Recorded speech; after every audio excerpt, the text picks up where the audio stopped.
अस्सलामुअलैकुम एवरीवन, कैसे हैं आप सब। उम्मीद करते हैं आप सब ठीक होंगे, खैरियत से होंगे। मैं भी ठीक हूँ, बोले तो ठीक हूँ। आप सुन रहे हैं मोहब्बत हो गई। जहाँ से छोड़ा था वैसे स्टार्ट करते हैं, जहाँ पर कंडीशन वैसी की वैसी थी। अब 1 घंटे गुजर चुके हैं। इन 1 घंटों में सबकी सांसें कभी ऊपर कभी नीचे, सब रो रहे थे, परेशान थे कि आखिर हो क्या रहा है वहाँ। कि डॉक्टर आयशा की मम्मा बहुत ज़्यादा परेशान थी ज़िंदगी में। अगर कभी उन्हें लगा है कि उन्होंने कभी टफ़ इम्तिहान दिया है तो ये टफ़ इम्तिहान मेरा ये है।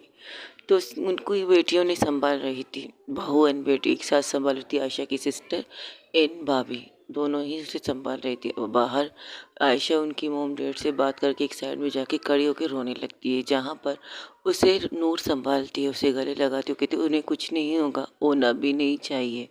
उन दोनों को कुछ भी नहीं होना चाहिए, खास करके रूही को तो बिल्कुल भी नहीं होना चाहिए। वही दूसरी तरफ मिस्टर अय्यर सर झुका के खड़े थे कि उन्होंने क्या सोचा था, क्या हो गया था। एक लड़की को, उस लड़की को अपनी बेटी की ज़िंदगी से दूर करना चाहते थे, लेकिन इस तरह से उन्होंने कभी सोचा नहीं था। कभी ये नहीं सोचा था कि उन्होंने जो चीज़ की है उससे किसी की ज़िंदगी भी खतरे में हो सकती है। और तो बस सिर्फ ये कर रहे थे कि उनकी बेटी की जितनी भी कठिन चीज़ें हैं वो अट जाए उस पूजा से। लेकिन उन्हें नहीं पता था वो लड़की उसकी बेटी से इतनी मोहब्बत करती है, एक और पूजा करवा कर उनकी मौत को भी अपने ऊपर ले लेती है। पंडित ताई ने सही कहा था कि जिस लड़की को तुम टुकरा रही हो वही तुम्हारी बेटी की ज़िंदगी है। याद रखना इस बात को, और इस बात को तुम एक दिन खुद से कहोगे कि हाँ, ये लड़की तुम्हारी बेटी की ज़िंदगी है और उसे कुछ भी नहीं होना चाहिए। याद रखना इस बात को। वो इन्हीं चीज़ों को सोच के उनकी आंखों से 2 कतरे आंसू निकलते हैं। विराट अपने पापा को देखता है, वो उनके पास कोई जाता ही नहीं है, कोई भी नहीं। ना विराट जाते हैं, ना इशिका की मम्मा जाती है, ना इशिका का बहन जाती है, कोई भी नहीं जाता उनके पास। वो एक साइड में अकेले तनहा खड़े थे, एक साइड में उनके मोम के साथ, इशिका की अम्मा के साथ उसके भाई और बहन खड़े थे। सब लोग खामोश थे। वहाँ सिर्फ घड़ी की टिक टिक आवाज़ सुनाई दे रही थी। अब रात के तकरीबन 3 बज चुके थे। 3 बज चुके, रात के तकरीबन 3। इस सन्नाटे इस वार्ड की साइड में अब रात के 3 बजे कौन घूमेगा। तो रात के 3 बजे सिर्फ खामोशी और आंसू थे, और बस एक घड़ी की टिक टिक टिक टिक करते हुए एक सुई, जो उन्हें बता रही थी कि इनके पास कितना कम वक्त है। अभी अगर 4 बजे, इस 4 बजने के बाद क्या होगा कुछ भी पता नहीं, कुछ भी नहीं। सब लोग खामोश। अंदर आईसीयू रूम में सिर्फ मशीनें चल रही थी, मशीनों में इनकी सांसों की आवाज़ आ रही थी। एक साइड में बैठे हुए आयशा की मम्मा बस इन दोनों को देख रही थी। और उसकी सपना की भी सिस्टर कहती है, सपना की मॉम बेटी और सपना की सिस्टर कहती है, आप परेशान मत हो, इशिका उसे लाएगी, अपने साथ ही लाएगी। अगर आए तो ठीक है, वरना मेरी ज़िंदगी का सबसे बड़ी जीत और सबसे बड़ी हार इन दोनों पर डिफरेंट करता है। मैंने जितने भी केसेस किए हैं बच्चा, जितने भी मैंने कि बहुत से लोगों को मरते हुए देखा है, बहुत से लोग मेरे सामने है दम तोड़ चुके हैं, लेकिन ये पहला केस है जिसमें मैं चाहती हूँ दोनों दम ना तोड़ें। मैं नहीं चाहती ये दोनों मर जाए, मैं नहीं चाहती इन्हें कुछ हो, बिल्कुल भी नहीं चाहती। आओ मैं तुम्हें कुछ दिखाती हूँ। और उन्हें बाहर दिखाने लगती है अपनी बेटी को, सपना की सिस्टर को बाहर दिखाने लगती है। देखो, एक साइड में वो माँ बाप बैठे हैं जो अपनी बेटी को, इकलौती बेटी से कितनी मोहब्बत करते हैं, और दूसरी साइड में वो फैमिली बैठी है जो अपनी बेटी से ये भी मोहब्बत करती है। लेकिन उस बाप को देखो जो इस वक्त तन्हा अकेले खड़ा है। उन्होंने कुछ गलत नहीं किया। हाँ, अगर उनकी जगह कोई और होता तो वो भी करता, क्योंकि वो एक बाप था। उनकी सोच को थोड़ी सी गलत कह सकते, लेकिन उन्होंने किया कुछ गलत नहीं। उन्होंने अपनी बेटी की परेशानी, अपनी बेटी की संकट को किसी और के ऊपर देना था, लेकिन उन्हें नहीं पता था कि कोई किसी से इतनी मोहब्बत करता, उनकी संकट के साथ उनकी जो मौत उसके ऊपर मंडरा रही वो अपने ऊपर भी ले सकती है। नहीं कह सकते कोई। अगर आज इस लड़की को, अगर आज रूही को कुछ हुआ ना, तो ये घर जिस तरह अब बिखर के नजर आ रहा है ना, वो पूरी तरह से बिखर जाएगा।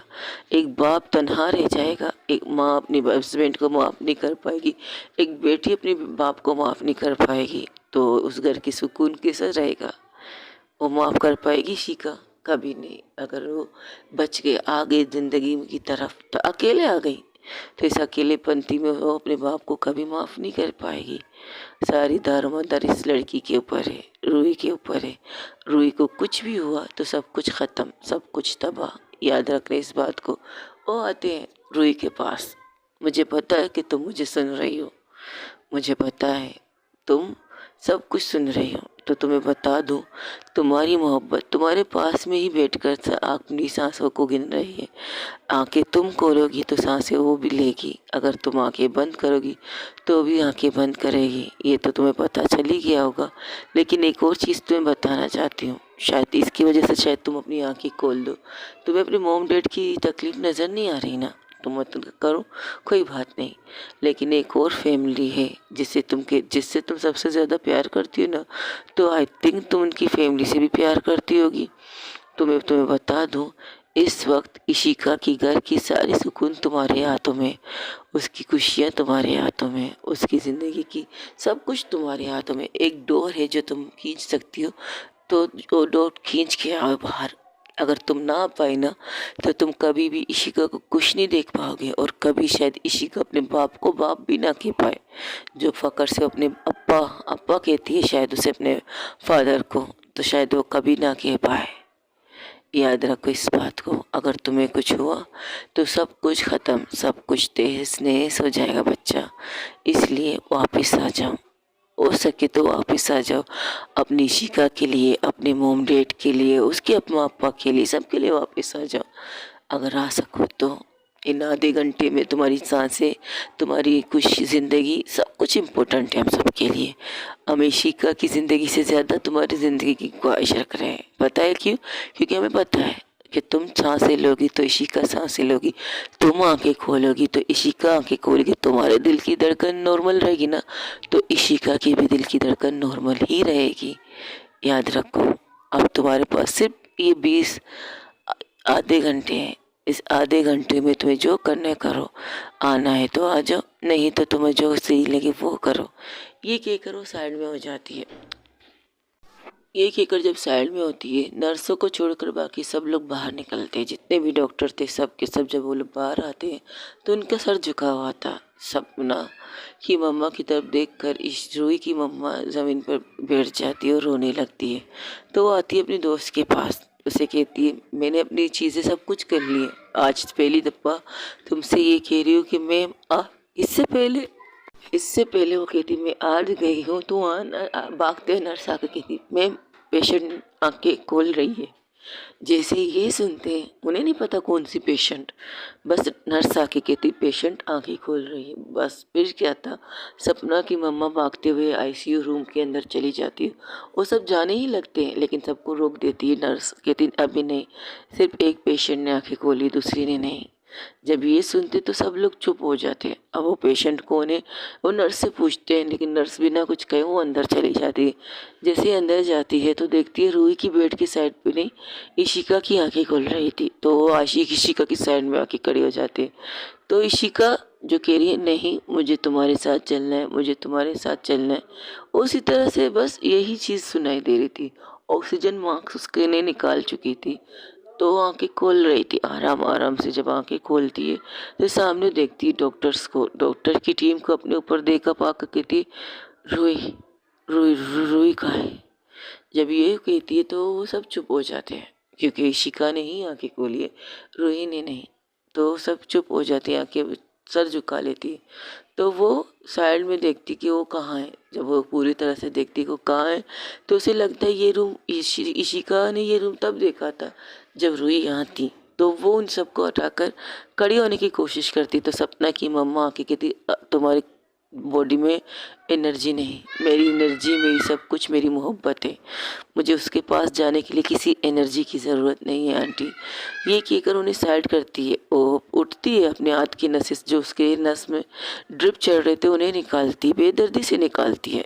ये भी जानती कि उसे कौन निकलेगा, लेकिन इसे परवाह ना थी। वो इन्हें चीज़ों को निकाल के उठती है बेड से, और एक बार गिरने ही लगती तो सपना की सिस्टर आके उसे संभालती, कहती संभाल के इशिका।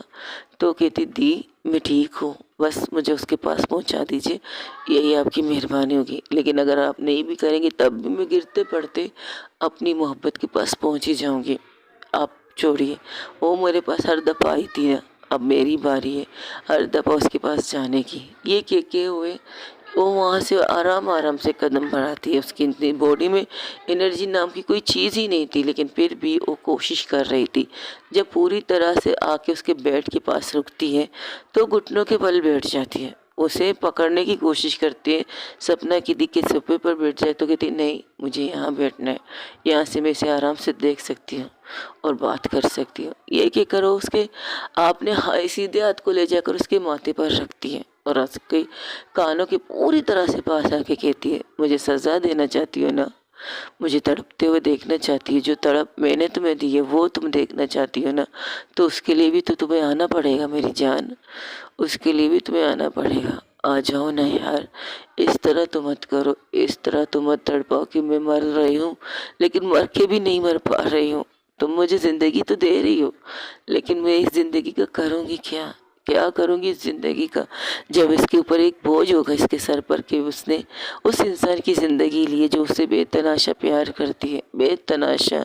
प्लीज़ आ जाओ, तुम्हें सज़ाएँ देनी है ना, तुम्हें मुझे इग्नोर करना है ना, तुम मुझे इग्नोर करो, जिस तरह मैंने तुम्हें इग्नोर किया, जिस तरह मैंने तुम्हें बातें सुनाई तुम मुझे सुनाओ, मुझे कोई प्रॉब्लम नहीं, लेकिन मेरे साथ रहकर सुनाओ। इस तरह मुझसे दूर जाके मत करो मेरे साथ ऐसी चीज़ें जो मैं बर्दाश्त नहीं कर पा रही हूँ, जो मैं कभी बर्दाश्त नहीं कर पाऊँगी यार। प्लीज़ हो सके तो आ जाओ वापस, प्लीज़ अपने मॉम डैड के लिए आ जाओ यार, इन सब की मोहब्बत के लिए आ जाओ, और जो बाहर बैठे तुम्हारे लिए रो रहे हैं उनके लिए आ जाओ।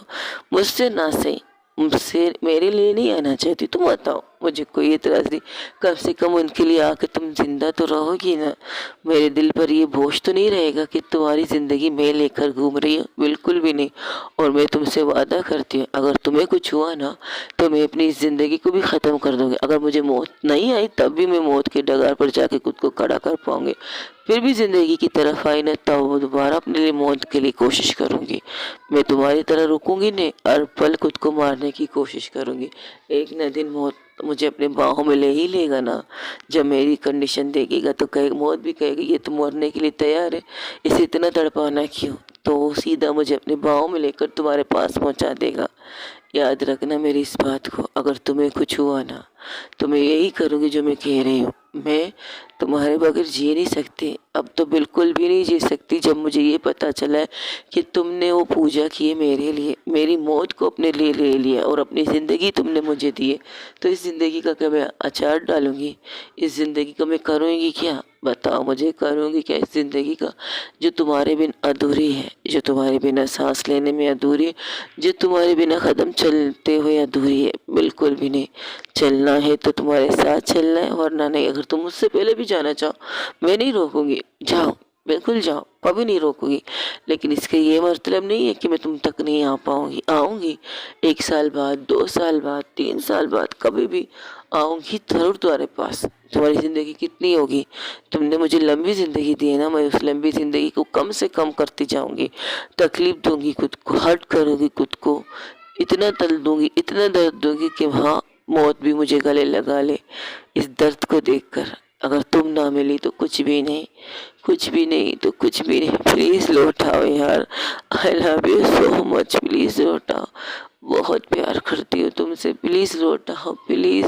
और उसके साइड में सर रख के बैठ जाती है, घुटनों के बल। उसे तकलीफ हो रही थी लेकिन उसे तकलीफ की कोई परवाह नहीं थी। उसका एक हाथ इशिका का एक हाथ रूही के हाथों में था, उसके जिस हाथ में ड्रॉप लगे थे उसी हाथ को उसने कस के पकड़ा था, लेकिन अब भी कोई मोमेंट नहीं। तकरीबन 10 मिनट बचे थे 2 घंटे में पूरे होने में, 10 मिनट बच रहे थे। आधे घंटे के 15 मिनट पहले ही इशिका आंखें खोल लेती है, लेकिन इसके बाद वो आती है उसे अपनी मोहब्बत के पास बातें करने के लिए, और उसकी बातें ख़त्म हो रही थी लेकिन उसके एक एक आंसू उसके बेड के साइड में जहाँ पर रूही का सर था वहाँ पर गिर रहा था, और बेदर्दी से वो रो रही थी, अपनी आंसू को साफ भी नहीं करती, एक एक कतरा उसे पुकार रही थी, एक एक लफ्ज़ उसे कह रही थी लौटाओ लौटाओ मेरे पास, तुम मेरी ज़िंदगी हो, लौटाओ मेरे पास, तुम मेरी सब कुछ हो, बस लौटाओ, तुम्हारे बिना मैं अधूरी हूँ, तुम नहीं तो कुछ भी नहीं, बस लौटाओ मेरे पास,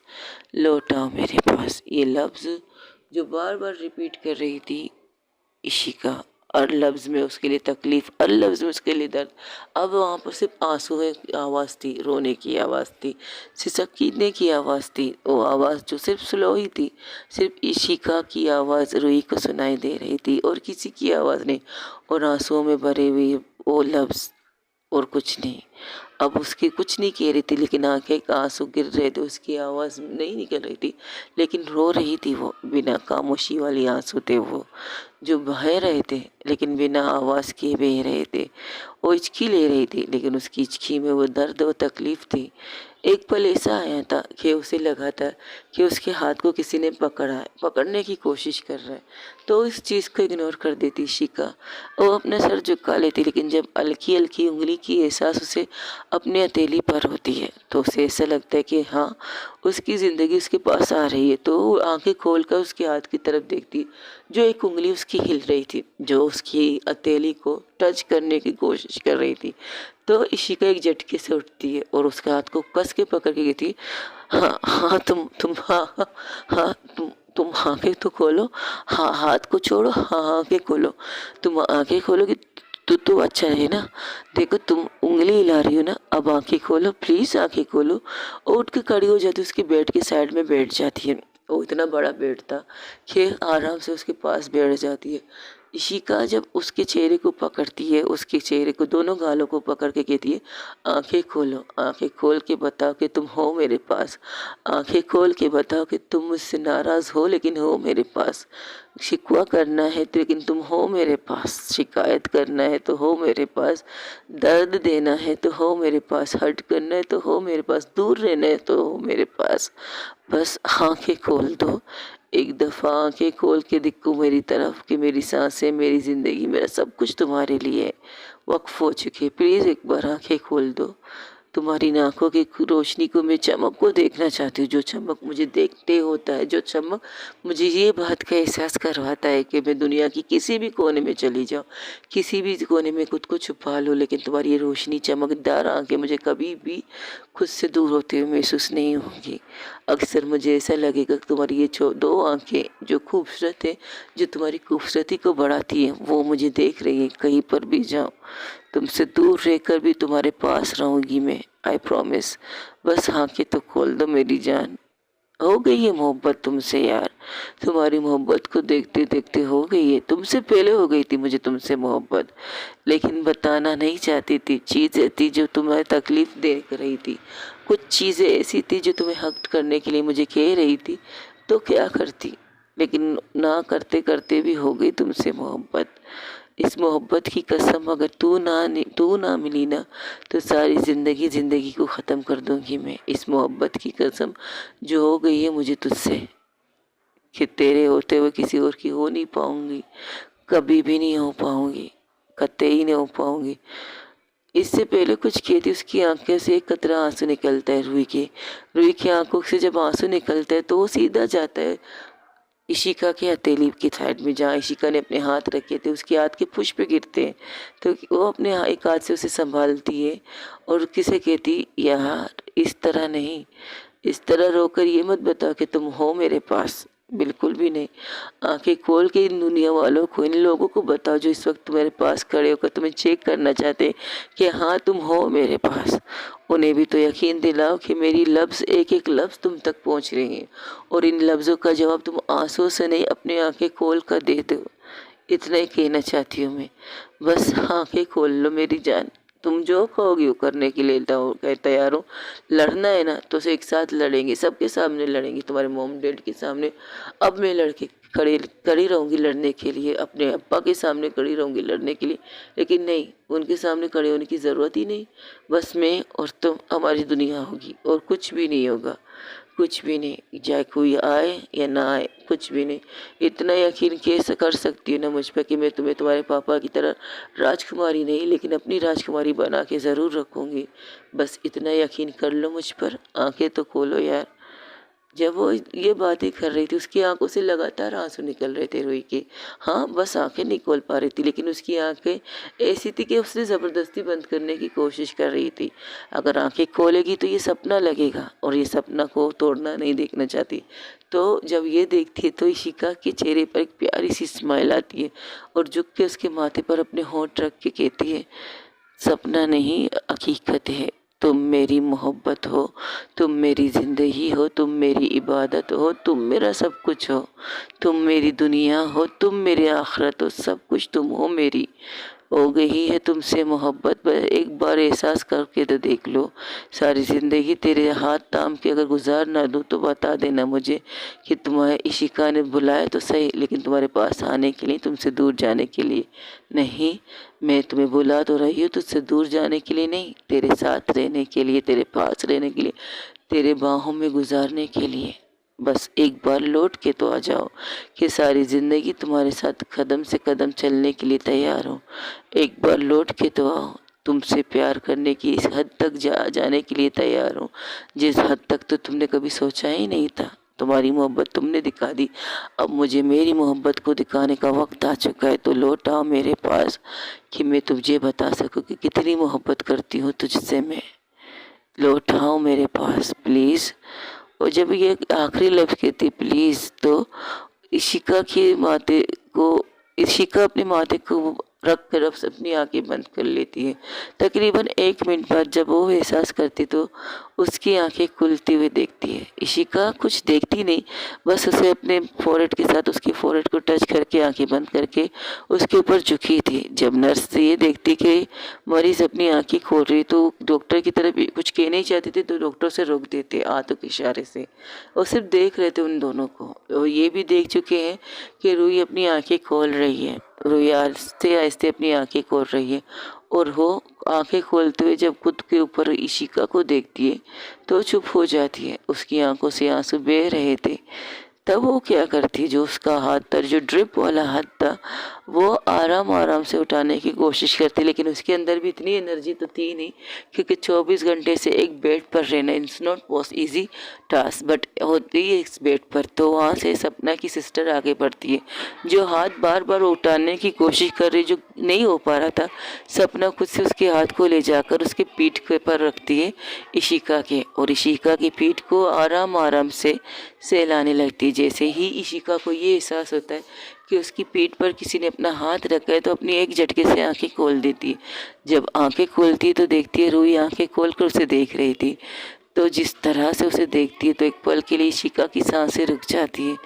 तो वो कस के उसके ऊपर गिर के रोने लगती। जिस तरह से रोती वहाँ पर सब रो रहे थे, लेकिन रूही का हाथ अब भी आराम आराम से बहुत ज़्यादा मुश्किल से सही हरकत करके उसके पीठ को सहला रहा था। लेकिन जब ये सब ज़्यादा हो रहा था तो डॉक्टर आके सपना की मोम आँखें से हटाती है, उससे कहती है हटो हमें चेक करने दो, ये वापस तो नहीं जाएगी ना। तो कहती है आई है तो मुश्किल से, अब तो जाना तो तुम्हारे ऊपर डिपेंड करता है। ये कहकर उसे साइड में करते हैं और झुक के रूही को चेक करने लगते हैं। तो रूही को जब चेक करते तो दोबारा आंखें बंद कर लेती है।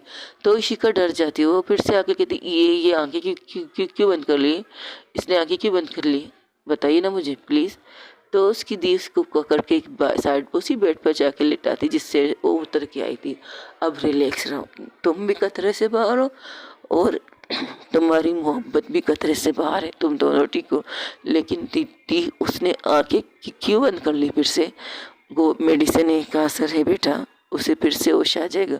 डोंट वरी, अब वो तुम भी खतरे से बाहर हो और ये भी ठीक है, टेंशन मत लो, सब कुछ ठीक है। अब पक्का पक्का ना दी, सब कुछ ठीक है। वो मुझे छोड़ के नहीं जाएगी ना। तुम्हारी मोहब्बत में उसे बुला लिया अपने पास, और इतना कहूँगी संभाल के रखो। जिंदगी ना बार बार मौका नहीं देती इशिका, ज़िंदगी एक बार मौका देती है। अगर तुम्हें ज़िंदगी ने ये मौका दिया है ना तो अपनी जान से ज़्यादा संभाल के रखो, उसे खुद से कभी दूर मत करना। ऐसा ना हो तुम दूर हो जाओ फिर वो शायद तुम्हारे कभी मिले ना, तुम उसे कभी देखिए ना, तुम कभी उसे सुनो ना, तुम कभी उसे महसूस ना कर पाओ। याद रखो, मैं फिर से कहती हूँ, ज़िंदगी कभी कभार किसी को मौका देती है दोबारा जीने का, और तुम दोनों को दोबारा ज़िंदगी मिली है एक दूसरे के लिए। इस ज़िंदगी को बर्बाद मत करना। हो सके तो एक दूसरे के साथ रहना, हो सके तो एक दूसरे के पास रहना, हो सके तो हर कदम पर एक दूसरे के साथ चलना। यही है तुम दोनों की ज़िंदगी। अब तुम सोचो कि तुम्हें करना क्या है, क्योंकि तुम्हें जो ज़िंदगी मिली है वो ज़िंदगी तुम्हारी मोहब्बत ने तुम्हें दी है, याद रखना इस बात को। तुम्हारी ज़िंदगी उसकी और उसकी ज़िंदगी तुम्हारी है। अब तुम्हारी ज़िंदगी तुम्हारी तो नहीं है।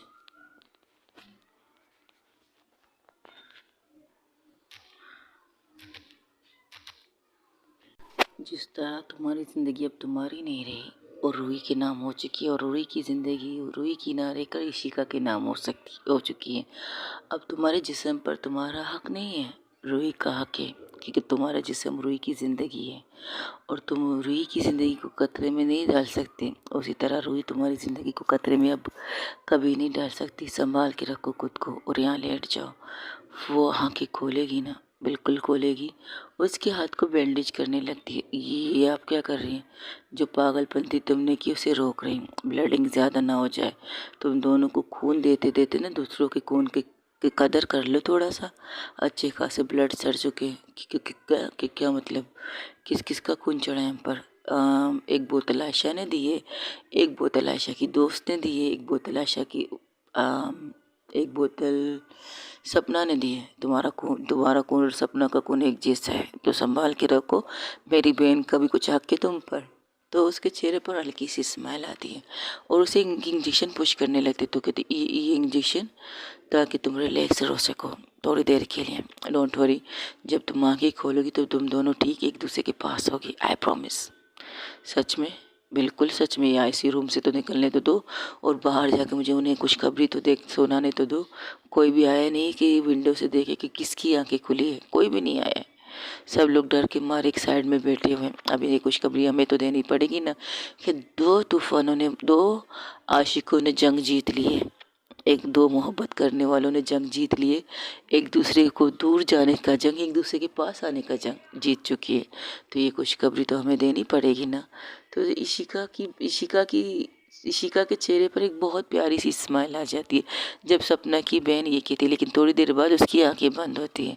वहाँ दूसरी तरफ रूही की भी आंखें बंद थी, तो अपनी मोम को आके हक करती कस के, हम जीत गए। हम नहीं, ये दोनों जीते हैं। अगर ये दोनों नहीं करते कोशिश ना, तो हम भी कुछ नहीं कर सकते।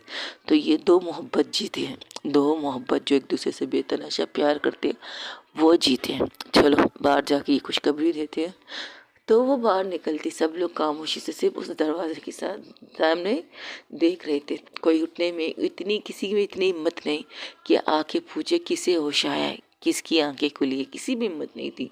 वो जाती है सीधा अपने दोस्त के पास, उसके घुटनों के पास बैठ के कहती है, क्या कहो तुमसे, एक जिद्दी बेटी को पैदा किए यार तूने। इतनी जिद्दी बेटी कहाँ से हो गई? ना तू जिद्दी है ना इसका बाप जिद्दी है। कितनी जिद्दी है रूही यार, किस पर गई है? तो उसकी माँ हैरान थी। तुम्हारी बेटी ठीक है, पूरी तरह से ठीक है, उसने आंखें खोली है। इशिका, उसकी मोम को अपनी बेटी का सुनकर खुशी तो हुई, लेकिन उस खुशी में थोड़ा सा डर था कि इशिका। तो उसकी हाथों को दोनों को कस के पकड़ के कहती है, दोनों को होश आ चुका है, दोनों को जिंदगी मुबारक हो। वो दोनों ठीक है। हाँ, वो दोनों बिल्कुल ठीक है, बुरी तरह से ठीक है। दोनों ने आंखें खोली है। बस इशिका ने आंखें खोली ये बात की है और रूही ने आंखें खोलकर उसको जवाब दिए, बोल कर नहीं, अपनी आंसुओं से उसे जवाब दिए। और दोनों ठीक है। बस थोड़ी देर बाद हम इन्हें एक ही रूम में शिफ्ट करेंगे। एक ही रूम क्यों? अगर अलग अलग रूम में शिफ्ट किया, अलग अलग ये दोनों ने अगर आंखें खोल ली ना, तो हमारे हॉस्पिटल को दो हॉस्पिटल कर लेंगे और मैं ये अफोर्ड नहीं कर सकती, क्योंकि मेरा हॉस्पिटल सुकून वाला हॉस्पिटल है और दो प्रेमियों को अलग करके मुझे तूफान और भूचाल नहीं लाना अपने हॉस्पिटल में। जब ये बात कहती है तो रूही की माँ के चेहरे पर इस पूरे टाइम पर पहली दफा स्माइल आती है। सच कह रही हो? बिल्कुल, कहा था ना, कुछ भी हो जाए तुम्हारी बेटी को कुछ होने नहीं दूंगी। अब तो दो जिम्मेदारियां थी मेरे ऊपर, तो दोनों को मैंने कुछ होने नहीं दिया। एक तुम्हारी बेटी, मेरी बेस्ट फ्रेंड की बेटी, दूसरी मेरी बेटी की बेस्ट फ्रेंड। तो मैं कैसे किसी को भी खतरे में ला सकती हूँ? किसी को नहीं लाया, किसी को कुछ होने नहीं दिया। दोनों ठीक है। अब दोनों को एक रूम में शिफ्ट किया जाएगा। थोड़ी देर बाद दोनों ही आंखें खोलेंगी। चाहो तो तुम सब एक साथ उसके देख सकती है। क्या बात है मम्मा, आप पहले डॉक्टर है जो पेशेंट से मिलने के लिए हम सबको भेज रहे हैं, क्योंकि मुझे पता है मेरे दो जो पेशेंट है ना उन सब की सांस तुम लोगों के साथ भी अटकी हुई है, तो तुम लोगों को देखना ज़रूरी है। तो जाओ। वो अपनी माँ को उठा के कस के गले लगा के रोने लगती है। सपना सपना रोने लगती है। तो सपना की माँ उसके सर को सहलाती हुई कहती, क्या अब क्यों रो रही हो? ये खुशी के आंसू है मोम, खुशी के आंसू जो मेरी बेटी की आंखों में कभी कभार आती हैं, है ना? तुम्हें पता है सपना तुम रोती कब थी? नहीं, मुझे नहीं पता। मुझे इतने अच्छे पेप नहीं मिले, इतने अच्छे घर वाले मिले, तो मुझे कभी रोने की ज़रूरत ही नहीं पड़ी। और अब मुझे मोहब्बत करने वाली इतनी अच्छी मिली है। हाँ, एक दफ़ा रोई थी जब उसने मुझे रिजेक्ट किया था, तब रोई थी। और मुझे संभालने वाली मेरी दोस्त थी, लेकिन इतना कॉन्फिडेंट था मुझे कि मेरी मोहब्बत सिर्फ मेरी है तो मेरे पास ज़रूर आएगी, तो मैं ज़्यादा नहीं रोई थी।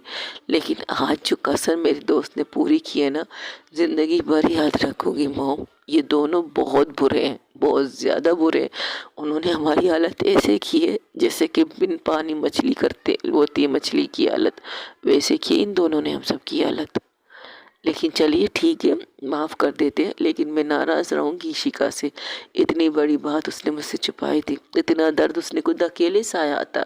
इस चीज़ के लिए मैं उससे नाराज़ रहूँगी और कोई मुझे उससे बात करने के लिए नहीं कहेगा, कोई भी नहीं। सुना आप लोगों ने? ये कहकर सब लोग एक साइड में हो जाते तो वही दूसरी तरफ उन्हें आईसीयू रूम से दोनों को निकाल लिया जाता है। दोनों को देखकर उसकी फ्रेंड उनके साथ वो आगे आने वाले थे, तो उसकी मोम कहती, नहीं अभी नहीं, जब रूम में शिफ्ट होंगे तब देख लेना। तो थोड़ी देर बाद उन्हें रूम में शिफ्ट किया जाता है। बस उनके थोड़े से ड्रिप वगैरह लगे थे, ऑक्सीजन मास्क वगैरह सब कुछ उतर चुका है, सिवाय दिल की हार्ट बीट मशीन के, बाकी सब चीज़ें हैं। तो सपना जब अंदर आती कहती अपनी मोम से, ये सब हटा दिए तो ये क्यों? अपनी तसल्ली के लिए, समझी? अपनी तसल्ली के लिए, ज़्यादा टेंशन मत लो, दोनों ठीक है। ठीक है। क्या वो उसके पास भी नहीं जाओगी? बिल्कुल नहीं। वो बुलाएगी तो भी मैं नहीं जाऊँगी, बिल्कुल नहीं जाऊँगी। और एक साइड में जाके खड़ी हो जाती है, हाँ वहाँ से जहाँ से इशिका उसे नज़र आ जाती है।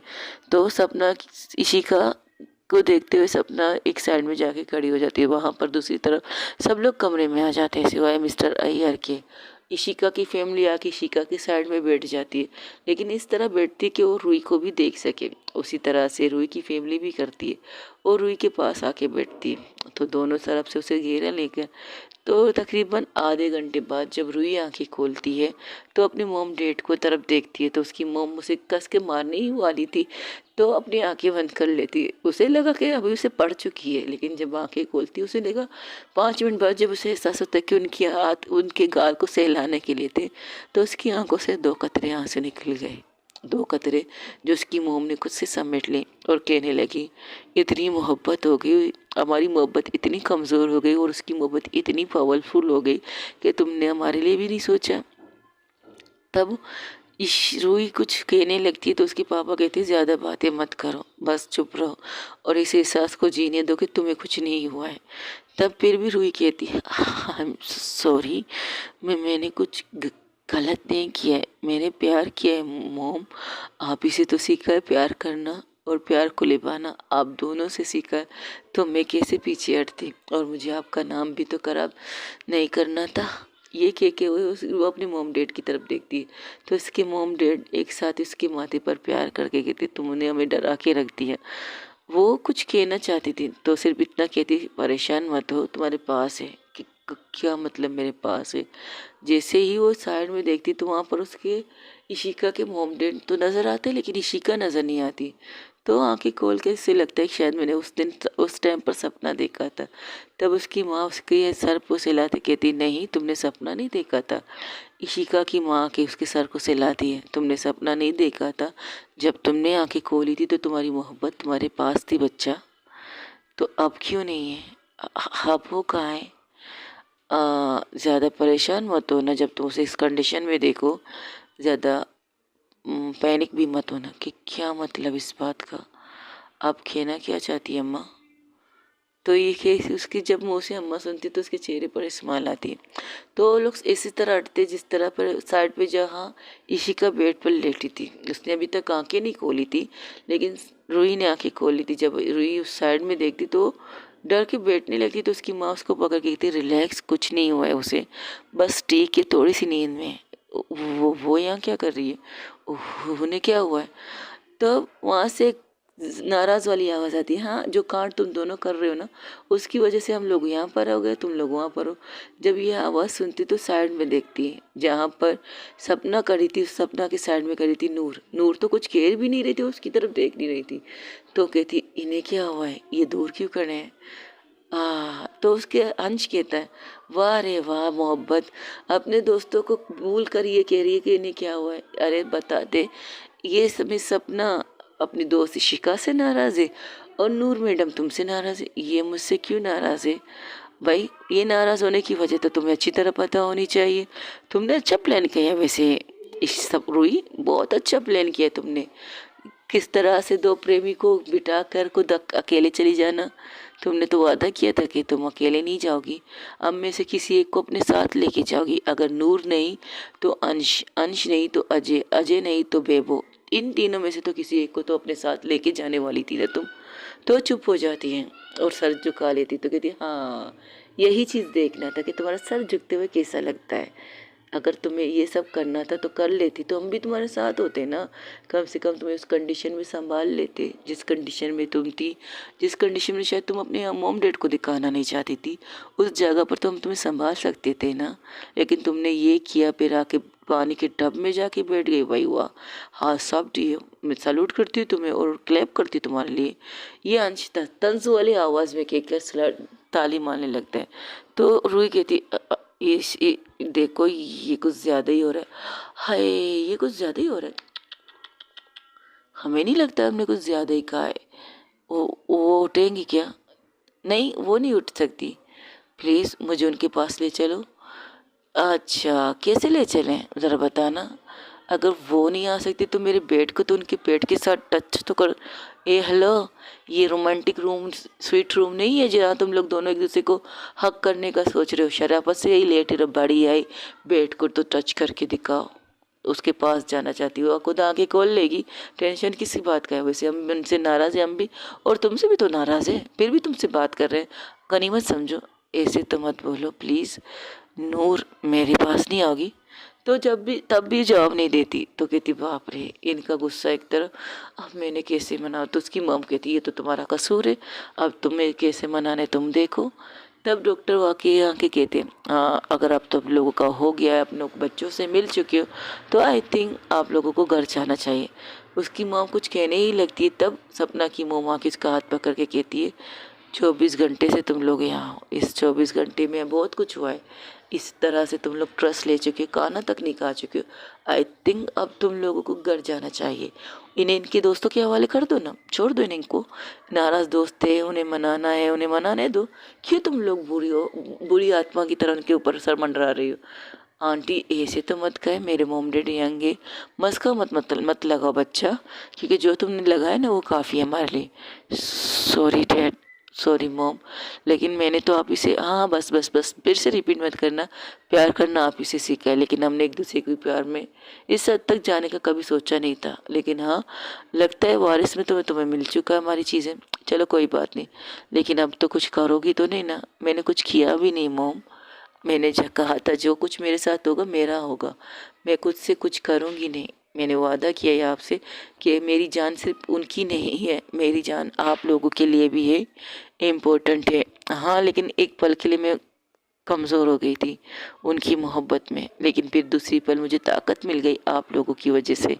अगर सोचा जाए तो मैं कहती हाँ अगर आप लोग होते तो आप लोग भी तो यही करते ना। तो मैंने कर लिया, बस कर लिया, मोहब्बत हो गई ना, हो गई। लेकिन आप लोग घर जाइए, आराम कीजिए, सुबह आ जाइए प्लीज़ मम, आराम कीजिए। और मम्मा आप लोग ऐसा कीजिए, आप डॉक्टर आंटी के घर चली जाइए, वहाँ आप लोग आराम से सो भी पाएंगे। घर जाएंगे तो वहाँ पर फिर से बैठ के रोने लग जाएंगे। आइडिया बुरा नहीं है, मेरा घर भी, हमारा घर भी करीब है, अगर घर नहीं तो हमारा फ्लैट है तो हम वहाँ ही चले जाते हैं। चलो उठो यहाँ से, बच्चे संभाल लेंगे इन्हें, चलो चलो चलो चलो। वो उन्हें ज़बरदस्ती लेके वहाँ से निकल जाते। तो मिस्टर और मिसिस अय्यर की तरफ देखते हुए कहते आप लोगों को भी कह रही हूँ चलिए हमारे साथ, एक घर में जाएंगे तो सब लोग ठीक से रहेंगे, इस तरह परेशान नहीं रहेंगे। नहीं मुझे शिका को, वो ठीक है वो अभी नहीं उठेगी, क्या मतलब, वो गहरी नींद में उसे गहरी नींद का इंजेक्शन लगाया गया, क्योंकि जो लग चुके उन्हें ज़ख्म को दर्द ना हो इस वजह से कि क्या लगा है उन्हें। तो वो तो तुम्हारी स्टोरी सारी तुम्हारे दोस्त बताएंगे, हम तो चलते। चलिए, वहाँ पर सब चले जाते, बड़े सब चले जाते। हाँ, हिमा नहीं जाती, विराट नहीं जाता, बाकी उसकी मोम वहाँ से चले जाते। लेकिन उस बार जब बाहर निकलते तो देखते हैं वहाँ पर इशिका के अप्पा नहीं थे, वो वहाँ नहीं नज़र नहीं आ रहे थे। सब लोग उनके बारे में कोई पूछता भी नहीं है, सब लोग वहाँ से खामोशी से चले जाते। वही दूसरी तरफ मिस्टर अय्यर अपने घर में जाके कोने में जाके बैठ जाते हैं। वो खुद को संभाल रहे थे कि उन्होंने क्या किया। मिसेस अय्यर जब बाहर निकलती है और सिर्फ इतना कहती है मुझे घर जाना है, उन्हें देखना है, तो कहती अभी नहीं, अभी उन्हें अकेला छोड़ दीजिए। जो कंडीशन की है उन्हें समझना होगा अकेले में कि उन्होंने क्या गलती की है, क्या किया उन्होंने, ये सही नहीं था। ये डॉक्टर सपना की मॉम कहती है। तो सपना की मॉम की तरफ देखकर कहती है किया तो तुम ठीक रही हो, उन्हें पता तो चलना चाहिए तो चले हमारे घर। तो ये कहकर सब लोग वहाँ से निकलते। घर आते तकरीबन सुबह के 4 रात के 4 बजे कह सकते हो। और उन्हें खाना खिलाती और उनके खाने में थोड़ी सी नींद की दवाइयाँ भी मिलाते मिसिस अय्यर के खाने में। और मिस्टर क्या है यार, रुई के मोम डैड के खाने में जब वो खाना खाते उन्हें उनके रूम में लेके जाकर उन्हें बता दिया जाता है कि उनके खाने में नींद की गोलियां खिला दी है और अब उन्हें सुकून से नींद आएगा। तो उसकी दोस्त उसे घूरते हुए कहती तुमने एक डॉक्टर के साथ चीटिंग की है। क्या करती डॉक्टर साहिबा, तुम दोनों का आराम करना भी तो ज़रूरी है, कल को तुम्हें अपनी बेटी को फ्रेश दिखना है, इस तरह मुरझाए हुए नहीं, बहुत हो गया, अब नहीं, अब वो लोग बिल्कुल ठीक है, इसकी गारंटी मैं देती हूँ। और वहाँ पर मैंने 2 काबिल डॉक्टर छोड़े हैं, मेरी बेटी और मेरे बहू मुझसे भी ज़्यादा काबिल हो चुके हैं, तो उन पर ट्रस्ट कर सकती है तुम। तो हंसते हुए कहती मुझे तुम पर ट्रस्ट नहीं, तुम्हारी बेटियों पर भी ट्रस्ट है, डोंट वरी। मुझे पता है जिस तरह रूही को तुम कुछ होने नहीं दे सकती, उस तरह उन तुम्हारी बच्ची और बेटियां भी मेरी बेटी को कुछ होने नहीं दे सकती। दस गुड, यही कॉन्फिडेंट होना चाहिए। अब आराम से सो जाओ। और उनके ऊपर ब्लैंकेट ओढ़ती और बाहर आ जाती और एक सोफे पर गिर के बैठ जाती। तब उनके हस्बैंड आके उन्हें कॉफ़ी देते, कहते लो कॉफ़ी मेरे हाथों की, थैंक यू सो मच। पता है तुम्हें ये कॉफ़ी मैंने पहले कब पिलाई थी? हाँ पता है, जब रूही पैदा होने वाली थी तब आपने मुझे ये कॉफ़ी पिलाई थी। अरे वाह, तुम्हें याद है अब तक? बिल्कुल याद है। और भी तो सर्दियों का मौसम था, जब मैं पूरी तरह से हार चुकी थी, कंफ्यूज हो चुकी थी, तब आप मेरे पास आई इन कॉफ़ी के साथ। और जिसको तरह इस कॉफ़ी ने मुझे एलर्जी दी, आज तक मैं इस कॉफ़ी को भूली नहीं हूँ। तो आज भी मत भूलना, ये मेरी दूसरी कॉफ़ी है। हालांकि मैं तुम्हें रात को खुद कॉफ़ी बना के पिलाता हूँ, लेकिन जब तुम इस कॉफ़ी की बात करती हो ना तो मुझे अच्छा लगता है। और जब तुम्हें कॉफ़ी पीती हो ना तो एक ही डायलॉग बोलती हो, इस कॉफ़ी में वो वाला मज़ा नहीं है जो रूही पैदा हुई थी तब मज़ा था। तो वो भी कभी कभार मिलती है, लेकिन इस सिचुएशन में ऐसी कॉफ़ी कभी मत बनाएगा प्लीज़। कोशिश करूँगा, लेकिन मेरी बीवी जब पूरी तरह से थक चुकी है तो ये करना ज़रूरी है। और हाँ, बाय द वे कंग्रेचुलेशन, तुमने बहुत टफ मिशन पर से वापस आई हो। Congratulation in Roohi and Ishika, उनको ये मुबारकबाद देनी चाहिए आपको, मुझे नहीं। हाँ, ये तो तुम ठीक कह रही हो, जब तक इंसान के अंदर खुद ज़िंदगी से जीने की इच्छा ना होना तो आप कुछ भी नहीं कर पाओगे, तो उसे कभी भी मौज के मुंह से बाहर नहीं निकल पाओगे। ये कहकर उनके साइड में बैठ के उन्हें साइड हक करती है। जब सपना की मोम सपना के डेट के से कंधे पर सर रखते हुए उनकी आंखों से आंसू बहने लगते हैं। तो कहते हे माई माई स्ट्रॉन्ग वाइफ, मेरी इतनी स्ट्रॉन्ग वाइफ को दूसरी दफ़ा रोते हुए देखा है मैंने। हाँ, मेरी ज़िंदगी की सब कुछ तो मेरे पास है, जिस तरह सपना कह रही थी अपने दोस्तों से, सब कुछ है, सारी खुशियाँ मेरे पास है, कभी रोने का मौका नहीं मिला। ऐसे टफ सिचुएशन कभी कभार आती है मेरी लाइफ में, लेकिन हाँ, इस बात की खुशी इस टफ सिचुएशन में भी मैं निकल आ गई हूँ। That's good. वही दूसरी तरफ जहाँ पर रूही अपने दोस्त नूर की तरफ देख रही थी, नूर तो उसकी तरफ देख भी नहीं रही थी, उस बस सपना के साइड में जाके बैठ के उसके इस कंधे पर सर रख के आंखें बंद कर चुकी थी। तो रूही कहती यार ऐसे तो मत करो, प्लीज़ प्लीज़। मुझे पता है तुम सब मुझसे नाराज़ हो, बातें मत कर, डॉक्टर ने मना किया है। तब वहाँ पर सपना की दी आके कहती बिल्कुल मैंने मना किया है, लेकिन तुम कर सकती हो, तुम्हें मनाना चाहिए अपने दोस्तों को। दी आप भी, हाँ मैं भी, तो क्या जो हरकत तुमने की उसके बाद तो तुम्हें 2-3 लग जानी चाहिए थी रुई, लेकिन क्या कर सकती है ना, तुमसे प्यार ये सब लोग इतना करते तो तुम्हें मार नहीं सकते। हालांकि जिस तरह आंटी हाथ उठा रही थी, मैंने कहा तुम्हारी गाल पर रख देंगे, लेकिन है रे सपना सपना रह गया, हकीकत नहीं बना। तो हंसते उसके चेकअप करने लगती, अब ठीक हो? उन्हें क्या हुआ है? हाँ उन्हें क्या हुआ है? किसे? इशिका को? पता नहीं, कुछ तो हुआ है, प्यार हो गया शायद तुमसे। मजाक मत कीजिए, उन्हें मुझसे कभी प्यार हो ही नहीं सकता।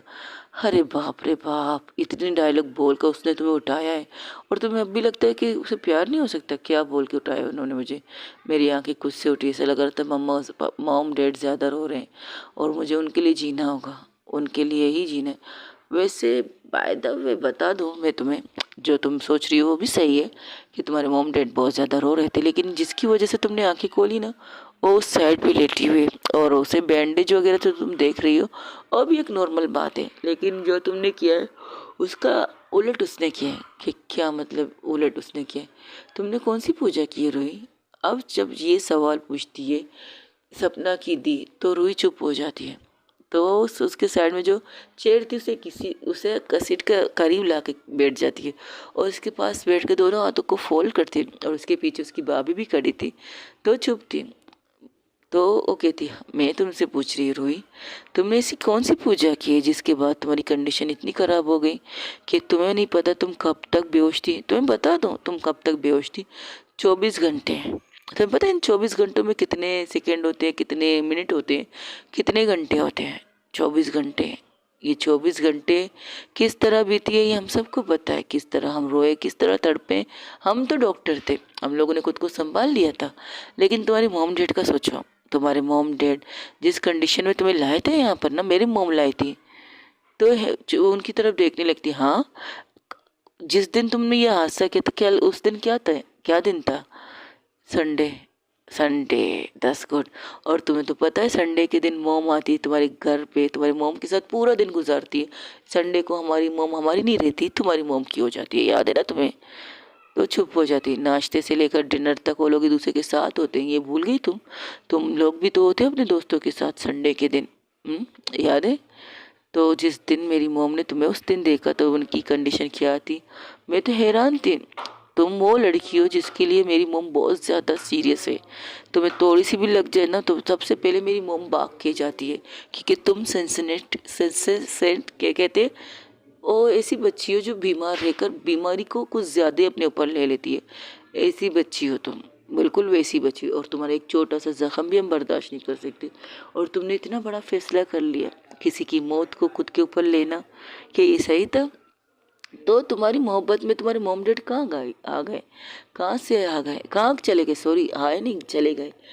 तुम तो कहती तुम अपने मॉम डैड से बहुत प्यार करती हो, उनके लिए जीना चाहोगी, उनके लिए सारी खुशियाँ, चाहे तुम्हारे अंदर गम भी हो तकलीफ भी हो तुम उन्हें बताओगी नहीं। उनके सामने अपने चेहरे पर बहुत बड़ी स्माइल होगी, 100% स्माइल होगी। तो अब क्या, अब की ऐसा क्या हुआ कि तुमने अपनी मॉम डैड की मोहब्बत में अपनी मोहब्बत को चुना और उसके लिए अपनी जान तक देने के दर पर आ गई तुम? बताओ क्या हुआ ऐसा? और चुप हो जाती है। तुम्हारी मॉम डैड से तुमने प्यार करना सीखा है, ये बात अग्री करती हूँ मैं, लेकिन ये तो कुछ ज़्यादा ही लेवल का प्यार था कि अपनी ज़िंदगी को उसको देना और उसकी मौत को अपने ऊपर लेना, ये कुछ एक्स्ट्रा लेवल वाला काम था जो तुमने किया है। बताओ कि ये सही था? तो तब भी चुप थी, सिर्फ इतना कहती मैंने प्यार किया है दी। तो तुम्हारे इस प्यार में तुम्हारे मॉम डैड की मोहब्बत कहाँ है बच्चा? बोलो कहाँ है? इसकी मोहब्बत तो घास चढ़ने गई थी ना, माँ बाप की मोहब्बत को तो बकरों के सामने रख के आ गई थी घास के तौर पर। रूही नूर वहाँ से ही ये बोलती है ऐसी बात नहीं है। हाँ जब मुझे कहा गया था इनके अप्पा ने तो मैंने सोचा नहीं था, लेकिन वहाँ पर एक और इंसान था, शाहजैन, यही बंदा। हाँ हाँ मुझे पता चला, लेकिन जिस तरह वो भाग के चला गया, मैं नहीं चाहती थी कि मैं भागूं। मैंने सोचा था मॉम डैड के बारे में, लेकिन जब आंखें बंद की तो मुझे ऐसा लगा कि मेरे मॉम डैड कह रहे कमज़ोर मत पड़ना, तुम्हें हिम्मत से काम करना पड़ेगा। लेकिन जब वो पूजा ख़त्म हुई ना, तो पता नहीं कैसे मेरे मुंह से ये लफ्ज़ निकला और पंडित ताई ने मुझे हैरानी से देखा। उनके चेहरे पर एक प्यारी सी स्माइल थी। उन्होंने मुझसे कहा था, कठिन है, बहुत मुश्किल है ये पूजा, जिसकी वजह से तुम्हारी जान भी जा सकती है। तो मैंने सिर्फ इतना कहा, इसके बदले उनकी जान तो बच जाएगी ना। तो तब उनके चेहरे पर एक सुकून था। तो मैंने उसी टाइम पर उस पूजा को करने के लिए कह दिया। मैंने नहीं सोचा है कुछ भी, और आज मैं ज़िंदा क्यों हूँ मुझे नहीं पता। तो बता दूँ, जो कंडीशन तुमने फेस की उससे कई दुगनी, कई तिगनी कह सकते हो, तुम्हारी मोहब्बत ने फेस की है। ओके गाइस, आज के लिए इतना ही। हो सके तो मेरे चैनल को लाइक, शेयर, कमेंट, सब्सक्राइब में ज़रूर बताइए कि आप लोगों को मेरी स्टोरी कैसे लगी। अपना ढेर सारा ख्याल रखिएगा। अल्लाह हाफिज़, टेक केयर, बाय बाय। दुआओं में याद रखिएगा, हो सके तो दुआओं में याद रखिएगा। Good day everyone.